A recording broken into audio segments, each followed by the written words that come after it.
Berkebun memang bisa menjadi bentuk self-healing yang sangat efektif. Assalamualaikum, hai teman pemula berkebun.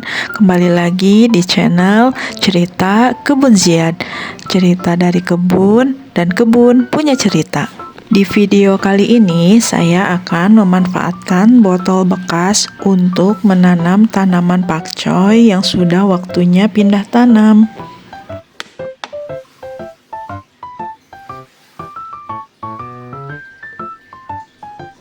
Nah, sebelumnya ada beberapa tips praktis ya, cara menanam menggunakan botol bekas.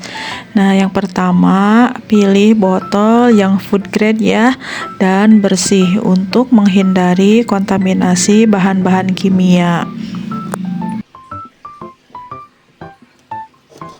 Nah, untuk yang kedua, kita buat lubang drainase pada botol agar air tidak menggenang dan akar juga tidak akan busuk.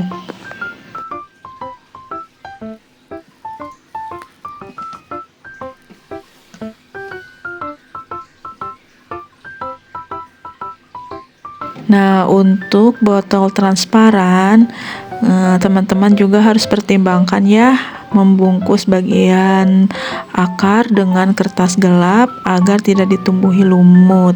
Nah, kebetulan ini harusnya memang botolnya itu bisa kita kasih cat atau bisa kita tutup dengan plastik yang berwarna hitam. Nah, kebetulan karena waktu sudah sore dan berhubung cepat-cepat, jadi saya skip dulu untuk membungkus bagian bawahnya atau bagian akarnya dengan kertas atau plastik berwarna gelap.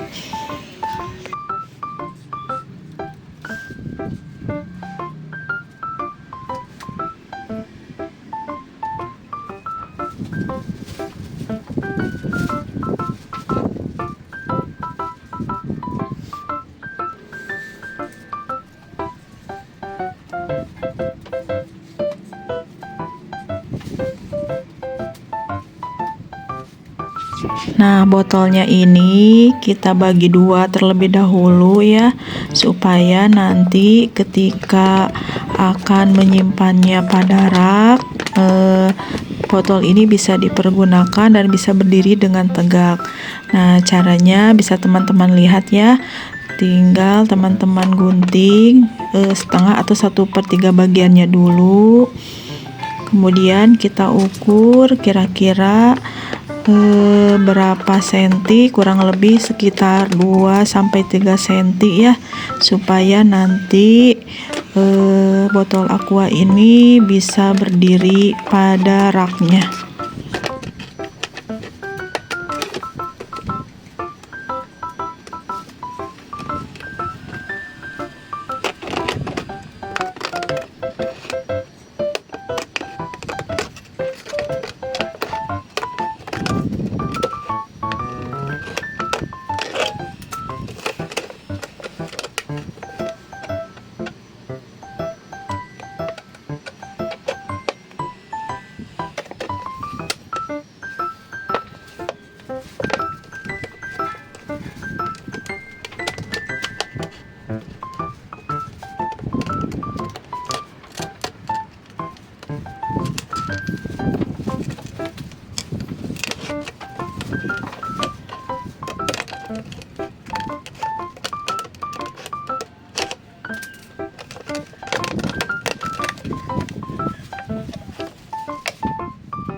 Nah, alhamdulillah ya botolnya sudah jadi. Nah, penampakannya akan seperti ini ya teman-teman jika sudah digantung.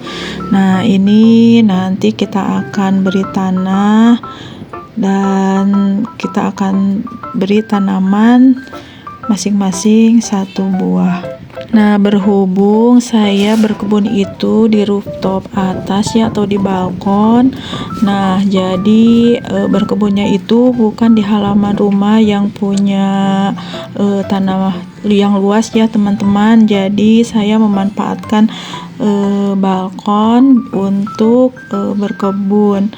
Nah, jadi di sini saya hanya menggunakan rak pot yang bekas tanaman hias ya untuk menggantungnya. Nah, jika teman-teman mengikuti video dari channel saya beberapa video yang lalu, saya memulai semai tanaman pakcoy ini kurang lebih sekarang umurnya sudah 3 minggu ya teman-teman. Jadi udah waktunya pindah tanam. Jadi mari kita pindahkan tanaman pakcoy ini ke botol bekas. Alhamdulillah ya, ini tanamannya lumayan banyak dan kebetulan botol bekasnya juga hanya ada beberapa. Jadi saya hanya baru pindahkan beberapa saja dulu. Nanti sisanya kita pindahkan ke barangkali nanti ke polybag atau kalau ada botol bekas lagi kita gunakan botol bekas lagi. Nah, untuk tips selanjutnya yaitu kita gunakan tanah yang gembur ya teman-teman, dan campur dengan kompos untuk nutrisi yang lebih baik.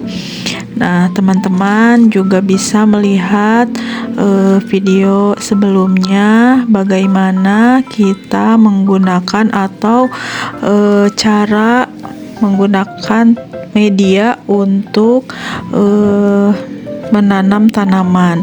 Jadi tanamannya itu harus gembur dan mempunyai porositas yang baik. Nah, kita bisa gunakan tanah campur dengan sekam bakar atau dicampur juga bisa dengan kompos atau kotoran hewan, kotoran kambing dengan perbandingan 1:1:1.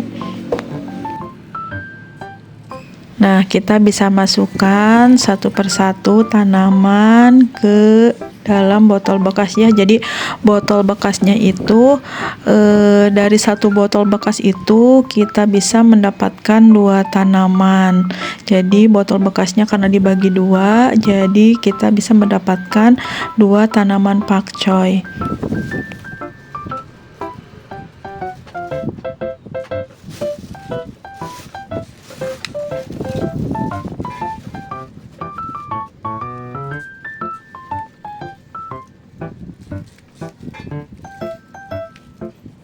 Nah, berkebun memang bisa menjadi self healing ya, yang sangat efektif.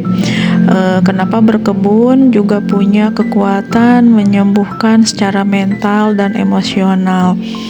Nah, ketika kita berkoneksi dengan alam atau grounding, maka secara fisik kita akan menyentuh tanah, merasakan teksturnya, dan terhubung langsung dengan elemen alami.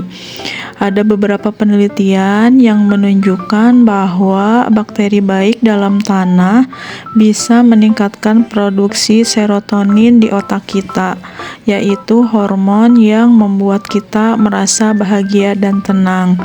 Nah, aktivitas grounding atau earthing ini juga bisa membantu mengurangi kortisol atau hormon stres dalam tubuh.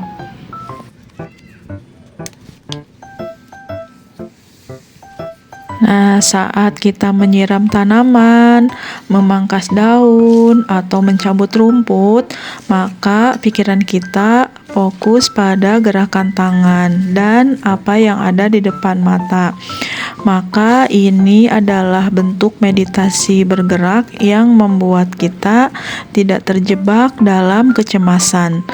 baik itu tentang masa depan atau penyesalan masa lalu. Maka ritme yang berulang dari aktivitas berkebun juga mempunyai efek yang menenangkan seperti meditasi.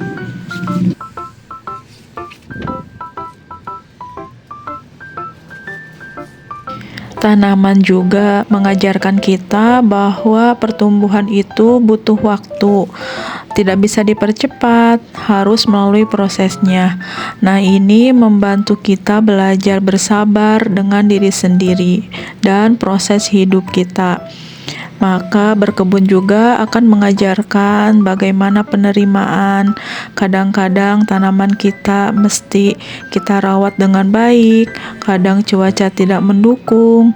Maka di situ kita sedang belajar melepaskan kontrol berlebihan dan menerima bahwa tidak semua hal bisa kita kendalikan.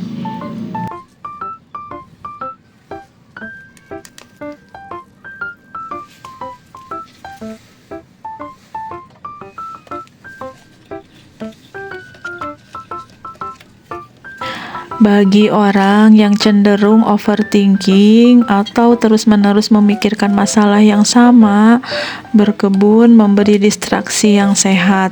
Tangan sibuk, pikiran tenang. Berbeda dengan scrolling media sosial yang malah bisa menambah kecemasan. Berkebun memberi kita productive distraction yang benar-benar menenangkan.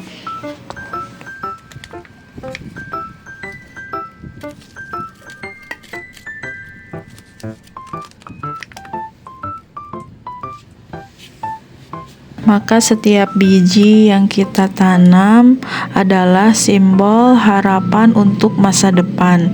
Kita merawatnya hari ini dengan keyakinan bahwa besok akan tumbuh. Nah, ini sangat powerful ya teman-teman bagi orang yang sedang mengalami depresi atau kehilangan harapan. Berkebun mengingatkan kita bahwa setelah musim kering pasti ada musim hujan. Setelah musim gugur pasti ada musim semi lagi. Jadi berkebun bukan hanya soal menanam tanaman, tapi juga tentang menumbuhkan kembali bagian dari diri kita yang butuh penyembuhan.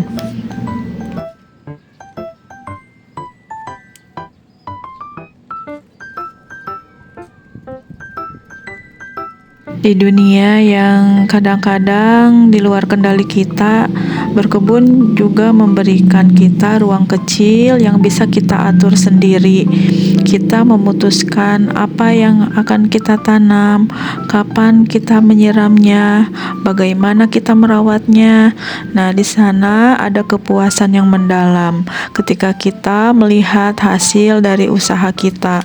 Tanaman yang tumbuh, bunga yang mekar, sayuran yang bisa dipanen. Nah, ini bisa memberikan dampak bahwa ini adalah pencapaian yang nyata. Nah, ini alhamdulillah ya, tanamannya semuanya sudah ditanam di botol bekas. Teman-teman bisa lihat ya, tanamannya ini digantungkan.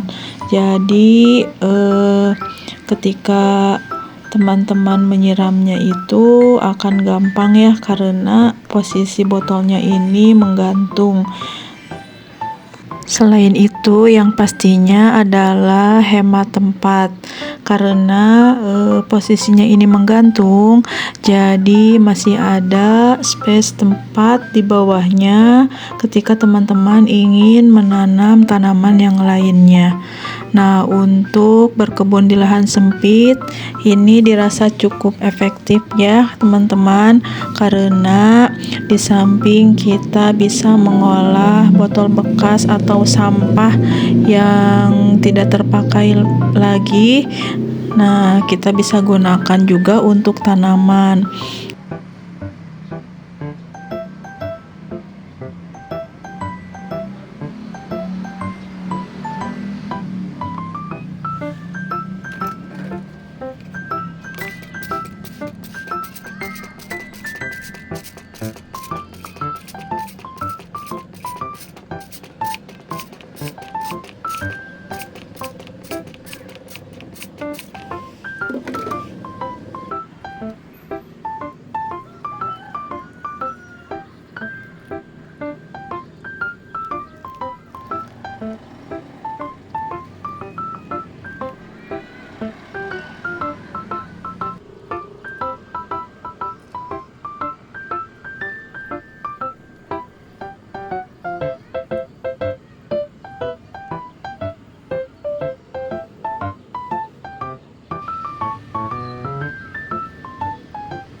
Semoga video ini bisa bermanfaat ya untuk teman-teman, terutama teman-teman pemula yang ingin berkebun. Apalagi jika teman-teman tidak mempunyai lahan yang luas, teman-teman bisa memanfaatkan lahan sempit di rumah. Jangan lupa bersyukur dan selamat berkebun teman-teman. Sampai jumpa di video selanjutnya. Assalamualaikum.